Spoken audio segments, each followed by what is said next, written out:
you're actually doing something physical, tactile. Then you read it silently. Then you read it aloud. Then you visualize that. And you do that over and over and over again. What that will do is then embed that into your subconscious. And then these different cognitive brain networks get activated. Now, can we unpack that just a minute? Sure. Because everyone that listens to this loves to make sure that they just got the instructions from you, Dr. Doty, because I'm like hanging on every word. And so there were a couple steps to that, because you had the physical pencil, you had the act of writing, you had this moment where, if you're watching on YouTube, you saw it, but if you're listening, let me describe it. He sat back in his chair, he put his hands kind of in prayer at his chest, closed his eyes, and he started talking about repeating the thought. Is that the chain of events that you do to encode it in your mind? Yes, absolutely. So what is, will you walk us through it one more time? Yeah, so again, what you want to do is to use all of your sensory organs as much as possible to embed that intention. So by writing it down, by reading it aloud, by reading it silently, by visualizing it, that creates the process where this gets embedded and into your subconscious.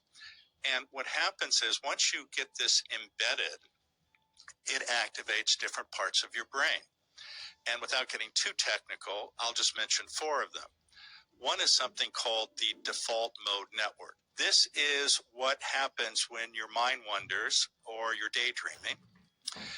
And it's self-referential because it's internally focused, but it's where you create the narrative of who you are or what you want. So if you have negative self-talk, if you ruminate, if you are like, I'm never good enough, nothing works out for me, things like that don't happen to a person like me, I can never get it right.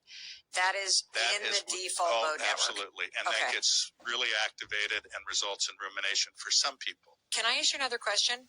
Because one of the things that you said at the very, very beginning is you painted this gorgeous picture of the ability to leverage the remarkable power of your brain to help you get what you truly desire in life, to help you live in heart mode. And you said it's just about believing it. And part of the reason why we have trouble believing it is because of the default mode network and all of these stories you've repeated over and over and over again. Is that fair to say? No, that's exactly correct. And we can reprogram, or we can lay down a new track? Oh, absolutely. And it's available 24/7, and it doesn't matter what's happened to you before.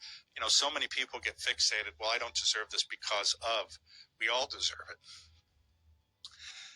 So once this gets embedded and you create the narrative of who you want to be or how you see yourself, what you're doing is you're creating salience.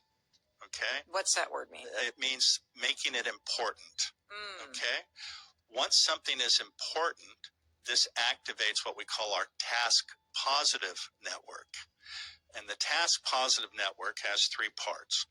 It has the salience network, it has the attention network, and then it has the executive control network. And once something is salient, what you're basically saying is, this deserves my attention. And by doing it in a very specific way, then that becomes important to you. That gets embedded into your subconscious as something to pay attention to. Once that is defined as something important to you, then that activates your attention network, so that then you cognitively focus your attention on whatever that intention is. Okay. Once those are activated, and I use the analogy in the book, it's as if you have a file cabinet and you put this file into the file cabinet that says important stuff. And once that is there, then the attention network is activated, which is, as an example, a bloodhound. That says, okay, now there's something there. I need to track this down and figure out what's going on here. Then you activate the bloodhound, and then that gets released. And then once that attention is focused, then it starts looking around through all the possibilities in your environment. And as soon as it identifies one, then your executive control network is activated, which in some ways is the thing that chases down what is in your subconscious. This is how it works. There is no magic here. This is fundamentally basic neuroscience, and is something that we all have the ability to master by just doing these techniques whereby you are able to embed your intention. You do it over and over. And it's not as if one and done. And what I mean by that is some people wake up, and this is like a New Year's resolution. I'm going to do this January 1st. And then January 1st comes and you already fail the first day. You have to not have excessive expectations at first. What I mean by that is these are based on habit. What happens with habit? You start small. You don't sit there and say, I'm going to lose 100 pounds in the next month. You say, I'm going to try to modify my diet where I'm not drinking sodas. That's the first little one. And each of these little wins strengthens you to actually then do the big thing ultimately. So you don't start by running a marathon on day one. You start by getting up out of bed and walking around the block. If you have an intention, you take a pencil, you write it down. You're actually doing something physical, tactile. Then you read it silently. Then you read it aloud. Then you visualize that.